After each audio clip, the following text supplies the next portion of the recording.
The coffee in the mug was still steaming when the vibration on the kitchen counter interrupted the quiet of a Saturday morning. Jordan Lee did not recognize the number, but the area code suggested it was a local parent. When Jordan answered, there was no preamble. There was no good morning. There was only a mother's voice, hushed, trembling with a cold, controlled fury that is far more dangerous than shouting. She told Jordan that her daughter Maya had just come home with her midterm algebra exam. She told Jordan that Maya had failed, not just a low grade, a total systemic failure. The mother explained that Maya had followed every single step of the custom study guide Jordan had sent over on Tuesday night. She had memorized the formulas. She had practiced the methods until she could do them in her sleep. And when she sat down for the test, the teacher had circled every single answer in red ink, with a note that said, "This is not a real mathematical principle." Jordan felt a sudden, sharp chill that had nothing to do with the morning air. The mother's voice remained steady as she said that they had paid for an expert, not a source of confusion. She told Jordan that Maya was now convinced she was incapable of learning math, when the reality was that she had been taught a hallucination. The call did not end with a request for a refund. It ended with the mother stating quietly that they would not be needing Jordan's services for the final exam. The click of the line going dead sounded like a door slamming on Jordan's professional reputation.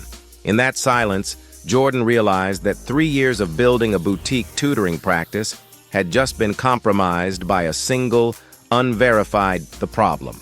Jordan Lee was a private math and science tutor serving high-performance high school students in a competitive school district. To the parents who hired Jordan, the practice was a luxury service that guaranteed results. But for Jordan, the reality was an exhausting cycle of preparation that never truly ended. A typical week involved balancing 14 different students, each with a different curriculum and a different set of struggles. There was a student named Leo who was brilliant at physics, but hit a total wall when it came to quadratic equations. Jordan would spend 2 full hours building one custom lesson for Leo alone, cross-referencing 3 textbooks to ensure the practice problems aligned with Leo's specific teacher and course. It was a manual, high-touch process that left Jordan with no personal life and a constant sense of cognitive fatigue. Jordan was sacrificing sleep and sanity to ensure that every single student felt like they were the only one on the roster. The bottleneck was the preparation. Jordan was spending more time building materials than actually teaching.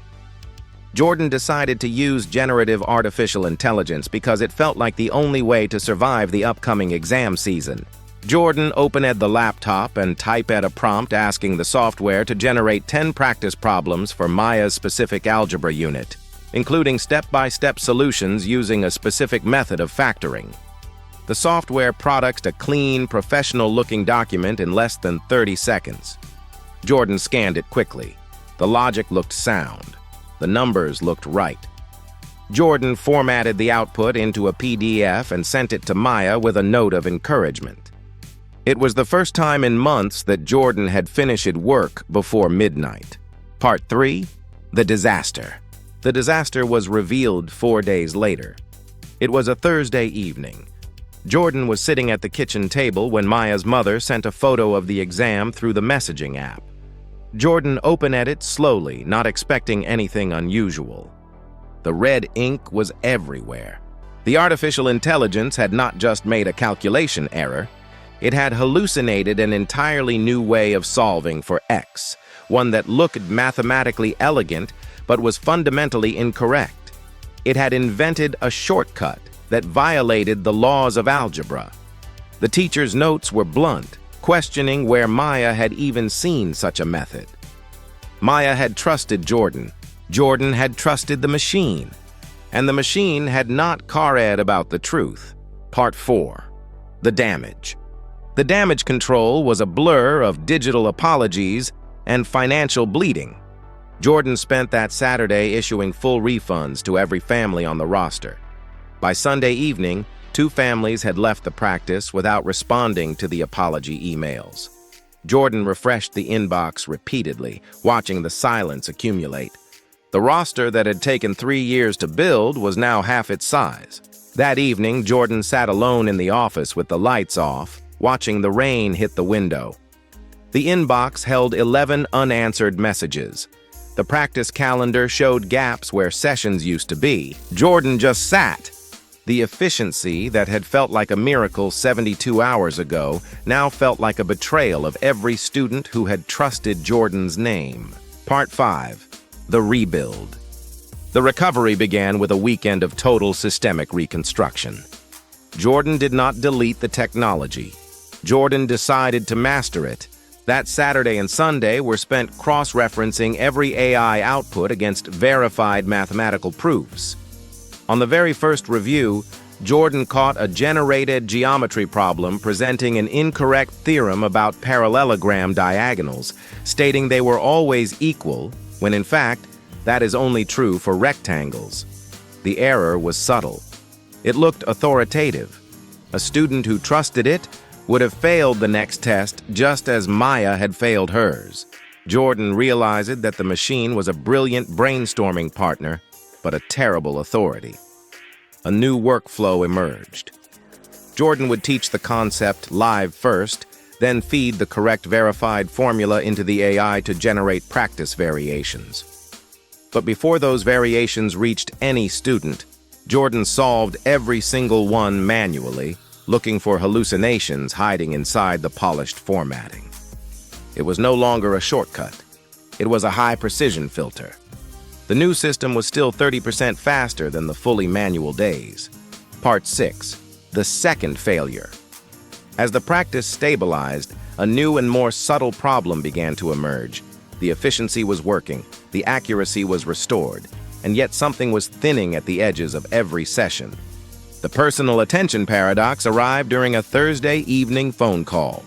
A parent named Sarah called to ask about her son's progress in chemistry. As Sarah spoke, Jordan realized with a quiet jolt of panic that the son's specific struggle could not be recalled.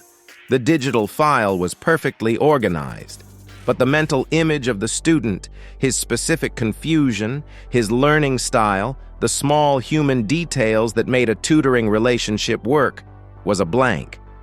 Sarah said that her son felt like the sessions had become efficient, but impersonal. Like he was being tutored by a very smart system rather than a mentor who knew him. Jordan pulled up the file and understood immediately. The depth of knowledge had been replaced by clean, sterile data points. Jordan had automat-ed the administration, and in doing so, had inadvertently automat-ed the empathy. Part 7. The Solution. Jordan split the practice into 2 tiers.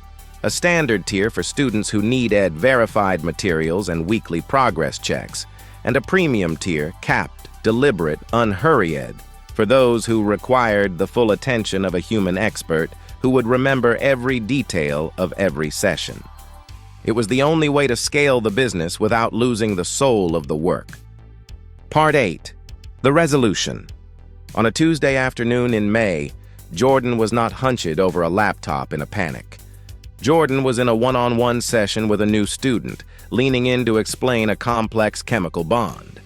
The AI had generated the practice diagrams earlier that morning, leaving Jordan's mind entirely free to focus on the student's specific confusion. The machine was providing the scaffolding. Jordan was providing the connection. Overall student performance had increased by 20%. The trust had slowly returned, and the practice was more profitable than it had been before the disaster, because Jordan was finally charging what the premium attention was worth. The true danger of automation is not that it makes mistakes. It is that it makes us comfortable with being absent. Jordan Lee learned that in a relationship-driven business, your humanity is your most valuable asset. The machine was a brilliant brainstorming partner but a terrible authority. And the moment Jordan forgot that distinction, students paid the price. Any professional whose clients depend on their expertise faces this same risk. Verify everything the machine produces, teach the concepts yourself, and never let the pursuit of efficiency become the reason you stop showing up. At the AI Advantage, we examine the case studies that show you where the line is before you cross it. These are the stories of professionals who learned the hard way so you do not have to. New episodes every Tuesday and Thursday. Subscribe and follow along.